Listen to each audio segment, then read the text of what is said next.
We'll talk New Japan. We'll talk Gail Kim. We'll also talk Major League Wrestling, AEW, CMLL, and more. Let's get to it. I'm Paul Stanley of KISS.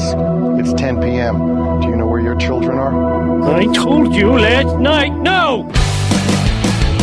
You're listening to your source for pro wrestling talk. For those that are unaware, my name is Fuego del Sol. Yeah, I actually used to wrestle for Ring of Honor before I signed with WWE. You know, that name that you just named, I've never had a one-on-one match here in Impact Wrestling Games for Swan. This is Third League. World Women's Champion for NWA. I'm the first ever Mexican-born wrestler to hold this title. This is the first time somebody's introduced me as the Monster Hunter outside of a wrestling show. His psychology was completely different, and it was more lucha style and Japanese style, so I got two completely different kinds of training. This is Wrestling Radio.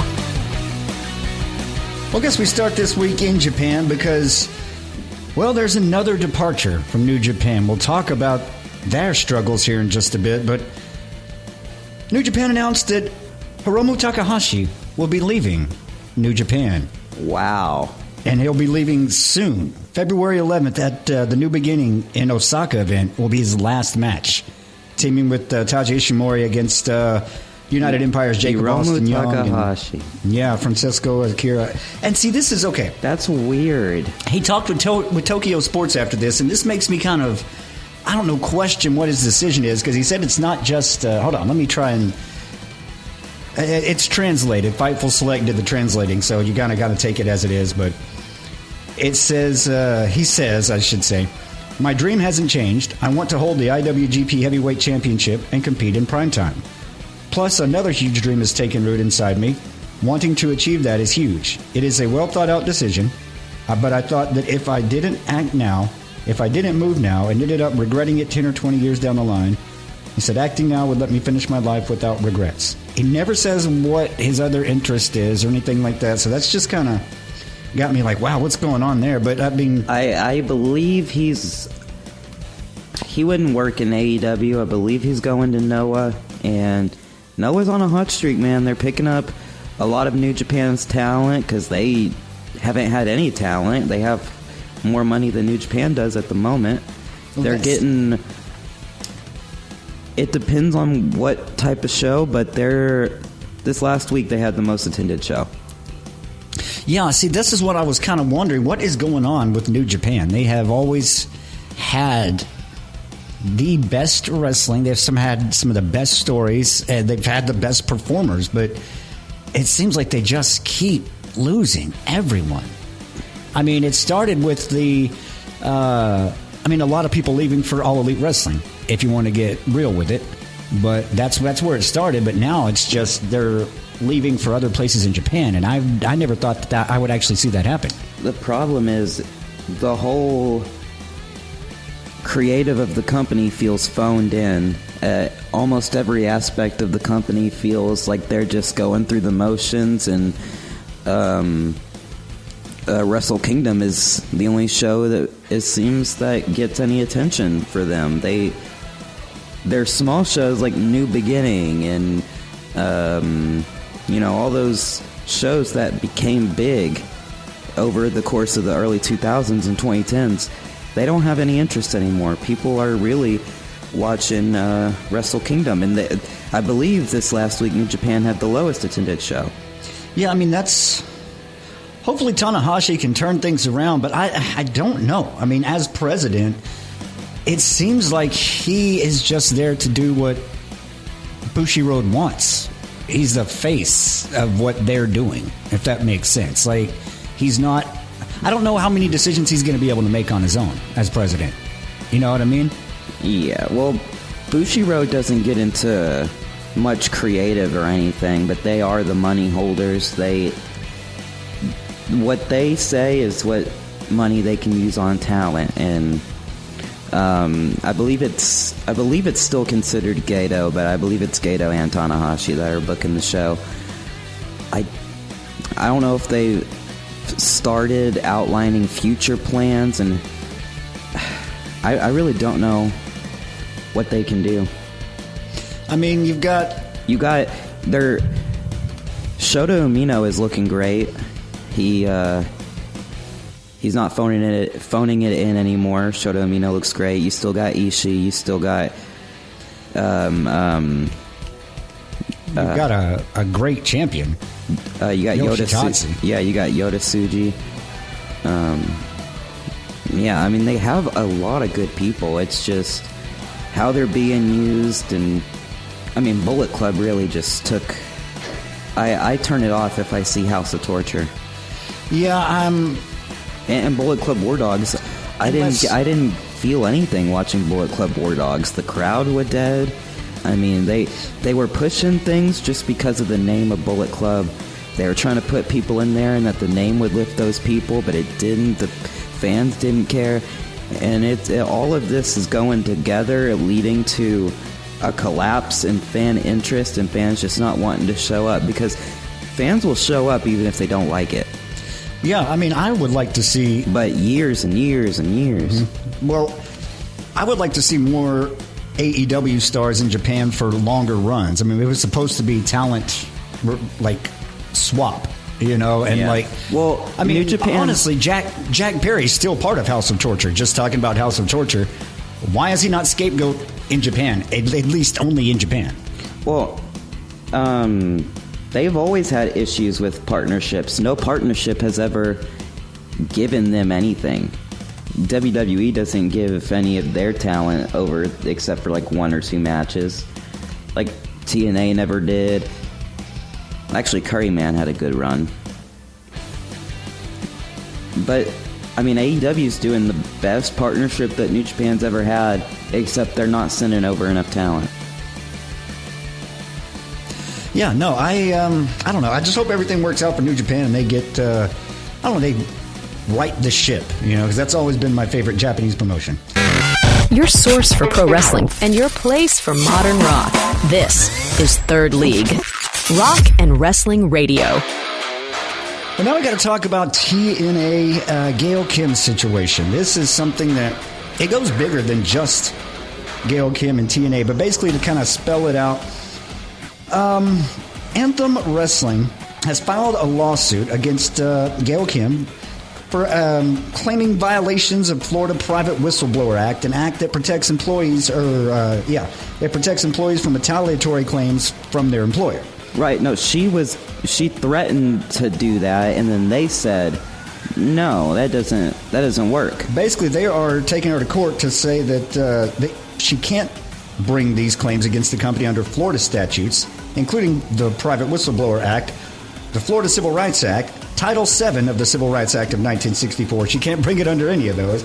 And it's because she was an independent contractor and not an employee. I thought they said it was because they had the office in Tennessee. Well, yes, that too, but... which is BS, because anyone who knows TNA knows they haven't had a office in Nashville, Tennessee since like Dixie Carter's first 5 years. They have been a Florida company. They have always been a Florida company. Well, they're saying in her contract it states that if anything comes to court, it has to be under Tennessee law. I'm not sure why that's in a contract, but apparently it is. And I don't know that that's enforceable. And in the contract it says she is an independent contractor, meaning she receives no pension, profit sharing, medical, dental, workman's compensation, life insurance, vacation time, or sick leave. This subject of independent contractors was an entire episode of Last Week Tonight with John Oliver once. He did an entire episode over this very subject of professional wrestlers being called independent contractors. I don't think... They're employees. They're told where to be, when to be there. They're told what to do. They're an employee. Yes. I mean, everyone has said that ad nauseum. But the problem is, I don't think that's enforceable. You can't sign a contract saying it only works in Tennessee law if, for one, you don't work in Tennessee. 2, Anthem isn't based in Tennessee. And 3, the subsidiary of Anthem, aka TNA, isn't based in Tennessee. You can't just make a contract and pick a state that follows the laws that you like. Yeah, it's going to be interesting. There is no court date set right now, but I mean, if this goes to court, it could change professional wrestlers, from independent contractors to employees. They could argue that it's Anthem Sports and it's not TNA. Because if it's TNA, I might be able to see in Nashville. But if it's Anthem Sports, you have no case. You can't pick Tennessee. Yeah, I don't know, but professional wrestlers need to get together and take a little note from, I don't know, NFL Players Association, Baseball Players Association. You know what I mean? They tried to do that. They tried to union, and you know what happened? Jesse Ventura got fired. Yeah, Hulk Hogan busted the union. And then Jesse Ventura went to run for governor because he said, fuck you. Dude, I got to clock these. 11:16. All right. Let's... I don't know. I hope everything works out for Gail Kim. Well, it's going to be interesting. We'll have to keep an eye on that situation. You're listening to Third League Radio.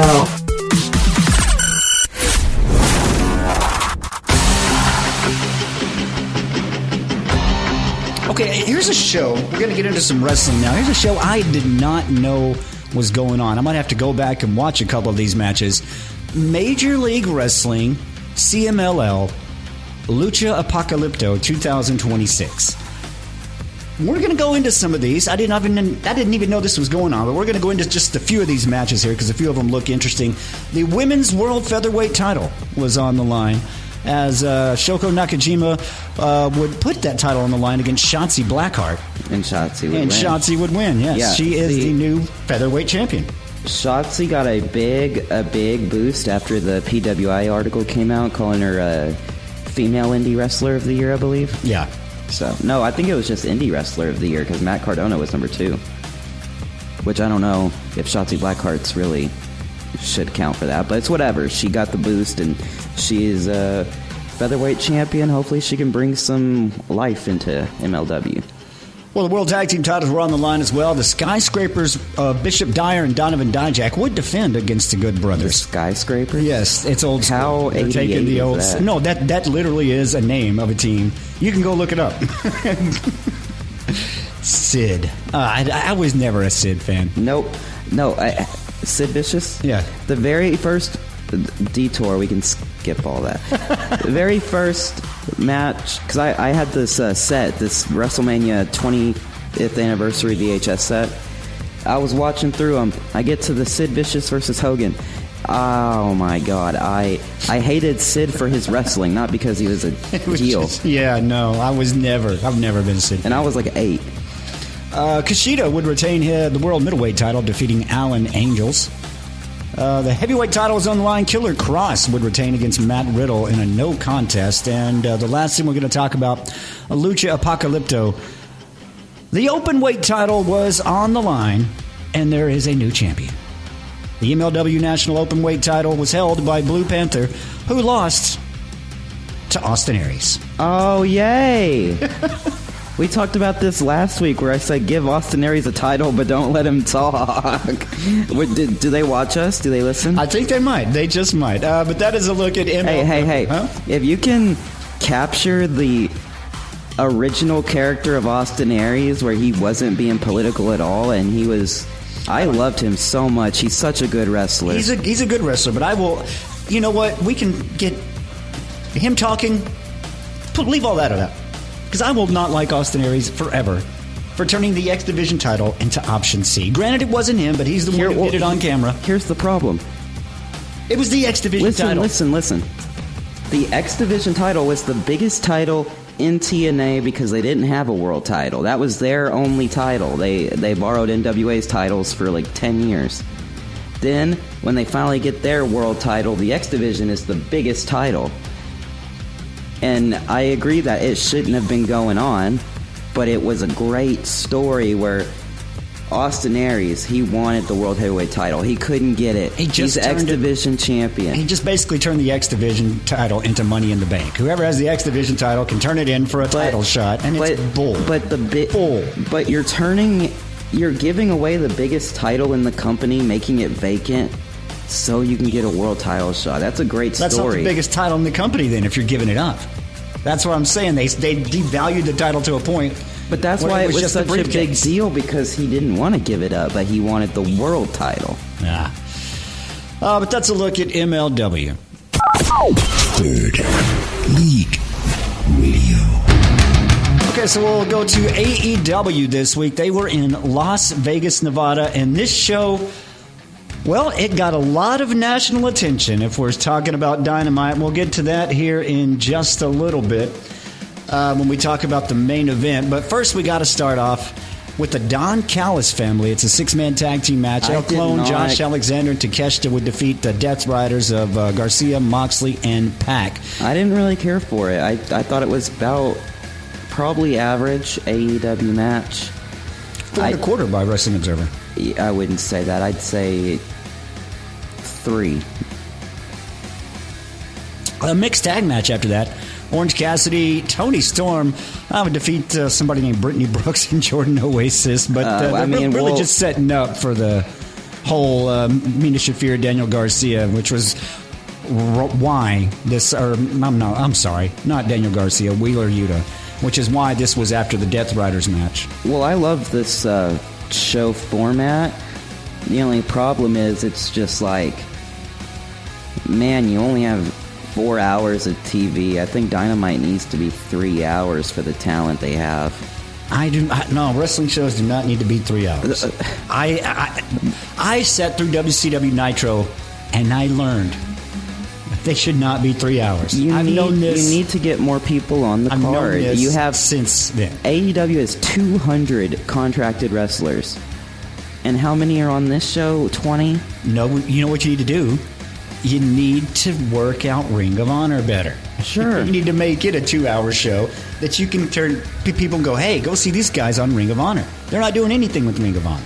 You don't need to have 3 hours of a show. You need to actually care about. I don't know why products. Danielson can't book it at home, do Zoom.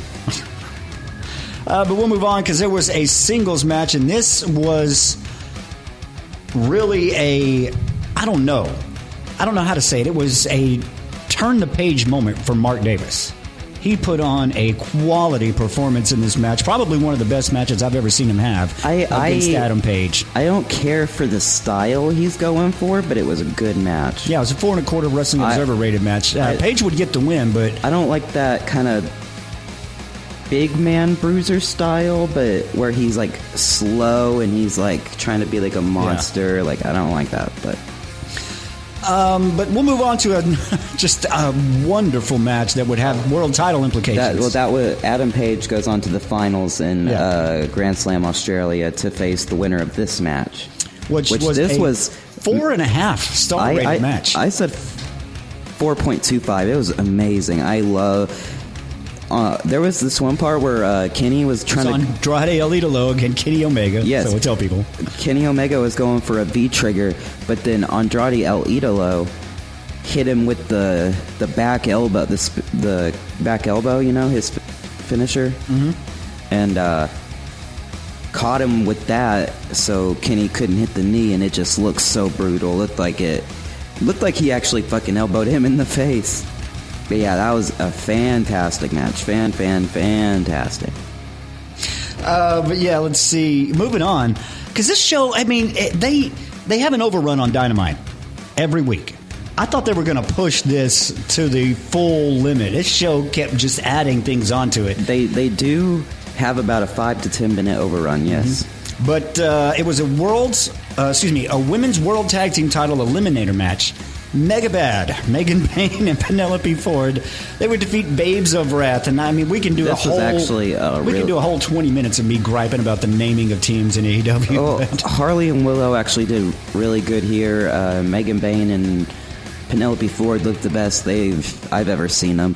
Problem is the Doomsday device. You can't have Megan Payne and Penelope Ford doing that because they've done it twice and they've hurt 2 people, or because they had. I believe it was Julia Hart land right on her tailbone. The physics just don't Julia work Hart, Harley Cameron. Yeah, the physics just don't work for someone that tall, I guess. And someone that short. Yeah. But next would be another title match. I'm saying they just kept adding things to the show, which made sense a little bit later. We'll get to that. But it was the national title, 4-star rated Wrestling Observer match. I loved it. Ricochet would retain against Jack Perry. My only problem with this is they've had interference 3 times in this show, counting this one.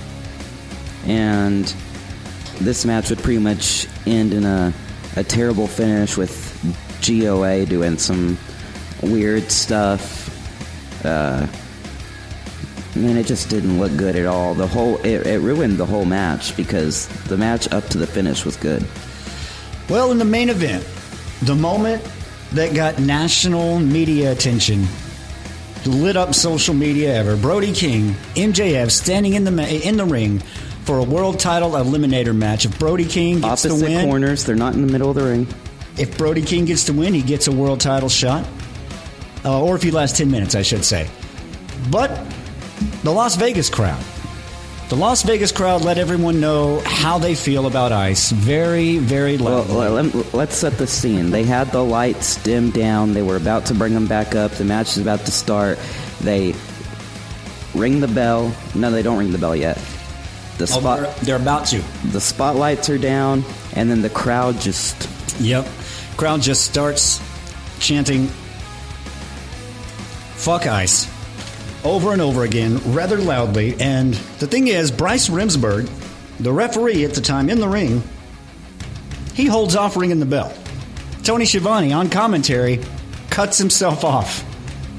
And they just let it ring out. There is no audio at all. Whoever on the production team let that happen. I mean, here's the thing. They did get an FCC fine for this. I don't know how they work around crowds, but when it's that loud and that noticeable that you know what they're saying.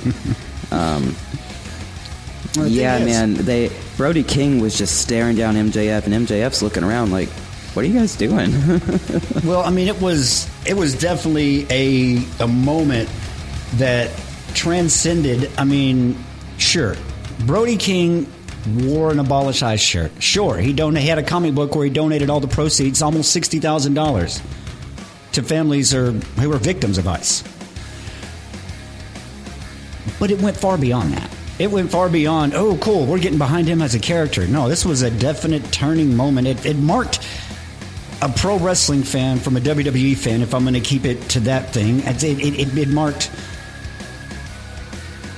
a time in America where everybody very publicly said, no, we don't like this. Congress people have been tweeting about this. National news, people from other countries. Higher up people in other countries. I mean, it has gone everywhere because it's in Vegas. Mm-hmm. But I mean, it was it's definitely, and whether the crowd did not know what was about to happen, but that moment really put an emphasis on what was about to happen between Brody King and MJF, because Hangman comes out before they can even lock up. Right when they ring the bell, Hangman's music comes. Mm-hmm. So MJF steps out of the ring on the apron, turns around, faces Hangman, and then the classic Brody King move where he chokes you out while you're hanging over the ring. Did it to Darby Allin. I think WWE copied it with Gunther. But that's what he does. He picks him up, chokes him out, he passes out, he falls to the floor. Get him up, get him in the ring. It's a squash match. 1, 2, 3. He did the cannonball, the Gonzo bomb, and that was it. He destroyed the world champion, put himself in the title picture as a credible contender like that. I don't know if this was on their paper. I think the paper just said, I don't know what the paper said, because Excalibur and Tony Schiavone, their reactions to that squash were real. Props to those calls. They were freaking out. I mean, it was definitely a star-making moment for Brody King. I mean, I thought, okay, you put him in the world title picture, you've got somebody, and then he's gone for a while. No, they could really, really make something with this. And AEW is the most interesting thing on television. I'm seeing it everywhere. Everyone's talking about how cool the world title scene is right now. Oh, yeah, definitely. But that is a look at Dynamite.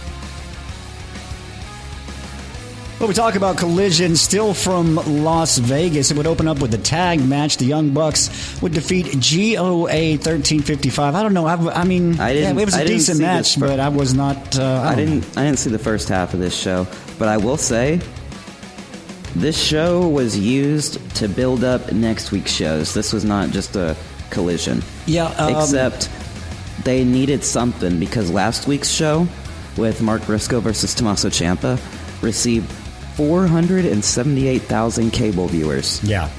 That is the biggest Collision since 2024. So they needed something here. They did have another Ciampa match. Yeah, I mean, but overall it was like I just know I don't think the show overall was as good as last week's show, but it was a decent show. Kevin Knight would be in action. While I don't like his push being as early as it is, but I understand why. I think he should probably be pushed on Ring of Honor more. Again, I want to build up Ring of Honor. But he had a decent match here with Scorpio Sky. He would get the win, just shy of 12 minutes on that one. And Mina Shirakawa would be in action. You got to keep her name out there with the Tony Storm Orange Cassidy going on. She would defeat Viva Van. 5.5 minutes in this one. Death Riders would be out. Mixed tag match, getting ready for the mixed tag match coming up with Cassidy and Storm. They teased some things about this. They had a backstage promo where Tony's scared about losing her hair, and they did some fun things in this match. This was one of the more interesting stories they're doing because it's random. They didn't plan this at all. They saw, hey, Orange and Tony are getting cool. Let's do some enhancement mixed tags. And then, wait, Death Riders are in a story with Orange Cassidy. I mean, they built this hair versus hair so... Yeah, I'm not... Naturally. Yeah, I don't like either one of them, any one of them losing their hair, to be honest with you. It's weird. Orange Cassidy probably looks the best without hair, but... It's weird because Tony's not losing her hair, so you gotta... I believe it's Wheeler Yuta, and I think they're gonna do some fun stuff with that. But yeah, they would defeat Skyflight, Dante Martin, and Zeta Steel 9 minutes 21 seconds. Then Tekla would squash somebody, Brittany Brooks, and then it would basically... She was in the match on Dynamite, no? Yeah, I think so. But yeah, that would basically lead to Statlander Tekla for the title in Australia. Which is where Tekla takes the title because she's Austrian, never mind. And I think the selling point for the show was... I thought she was Australian. She's Austrian. Was this the 8-man tag team parking lot fight? Eddie Kingston, Ortiz and the Rascals, Desmond Xavier, Zachary Wentz. They would defeat Big Bill, Brian Keith, and the Grizzled Young Veterans. This was weird. This felt like a talked-through match that they could have done in the ring. Like, for a parking lot brawl, it's got to feel like you didn't talk about it at all. Yeah. I think the best thing is when... Piper and Goldust had that match where Goldust hits him with the car. Yeah. But see, Goldust did a lot of brawl matches. The main event, AEW TNT title, the three-way match. Tommaso Ciampa would retain against Claudio Castagnoli and Roderick Strong. I think this Ring of Honor match. But yeah, that is our look at Collision this week. This week in history. And let's see, the week we're talking about is February 2nd through the 8th. And I like to go old school. I like to go all the way back sometimes. February 6th, 1877. What? Boston, Massachusetts. No one knows any of these guys. William Muldoon would beat James Owens for the American Collar and Elbow title. What? James Owens said, no, he didn't. For the next 3 years, he would still go on calling himself the Collar and Elbow champion. No, Muldoon was a legitimate fighter. I mean, he would later become the New York State Athletic Commissioner. Like, he was a legitimate guy, and this guy, Owens, he was like, I didn't lose. I love that. Because even back in the day, when someone was trying to be legitimate, pro wrestling was still, nope. Last week, you went 1900. This week, you're going 1877. Next week, he's going to go... And in 1840, Abraham Lincoln became the world champion. Hey, Abraham Lincoln was a professional wrestler. I think he was undefeated. Yes. I have to look that up. Yes. February 2nd, 1976. After being struck in the face, Susan Tex Green put the NWA Women's Champion, the Fabulous Moolah, in a real submission hold, a shoot submission hold, made her tap out, give up the match, or made her quit. They didn't tap out back then. Green held the Women's Championship for several days before Vince McMahon Sr. forced her to give it back. Green's title reign is not recognized by the WWF. It's like, okay, I like that because, like, hearing what kind of person Moolah was backstage to the women and stuff, it's like, yeah, she got put in her place. I like that. Very cool. February 8th, 2000. Kurt Angle would win his first title in professional wrestling. He would beat Val Venus on an episode of SmackDown to become the WWF European Champion. That must have been right before they stopped doing it. I think he was the last European champion. I guess no. He was the the Eurocontinental champion. Oh, really? Yeah, and I think they merged the titles after that, didn't they? I don't know. I have to look. I could have swore it was. Huh. Was it not Davey Boy Smith? I meant the last one, not the first one. Oh. Okay. Well, the big thing this week, Scott Steiner going off on Nitro. WCW was in Nitro in Tulsa, Oklahoma, February 7th, 2000. Of course they were. And Scott Steiner delivering that infamous promo about Ric Flair. He goes on TV. I'm going to try to quote. Yeah, I mean, you can't really quote Steiner word for word because he's Scott Steiner. But he said, when you walked down the aisle last week, I know I wasn't alone because the people at home, all they did was grab the remote and change the channel to the WWF. They watched Stone Cold, and a person you and your friends got fired from here because you're a jealous old bastard. He finished it with, you belong where you're at in WCW because WCW sucks, and so do you. He got suspended for 2 weeks with full pay. It sounds like Vince Russo wrote that or wrote the idea of that, and he had to go out there. Because, I mean, that's just trying to get some heat. They didn't have to mention WWF. It was they were just like, oh, you got to be watching this. But that is this week in history. Match of the week. Match of the week. Match of the week time. And we got to start off, as always, with honorable mentions. But I will tell you, both of mine are coming from Dynamite this week. My honorable mention has got to be Adam Page, Mark Davis. In that, I guess, a semifinal match, if you want to call it that. I like Mark Davis showing up. I mean, he's always been a tag guy. After Jake Doyle, him and Jake Doyle had a promising tag team. Doyle gets hurt. He's got to do something, and that was a different Mark Davis than I've seen in a long time. I was going to go with the Ring of Honor title three-way. I really enjoyed that. I love Tommaso Ciampa right now. All right, so you got Tommaso Ciampa, Claudio Castagnoli, and Roderick Strong. Okay. I'll give you that one. But we're going to be equal here because it's obviously Andrade El Idolo versus Kenny. By Match God, Omega. From Dynamite, Andrade El Idolo against Kenny Omega. Andrade getting the win. I actually called that before this match. Kenny from Winnipeg, North Carolina. North Carolina! As Bob gets a sound effect of me on the radio.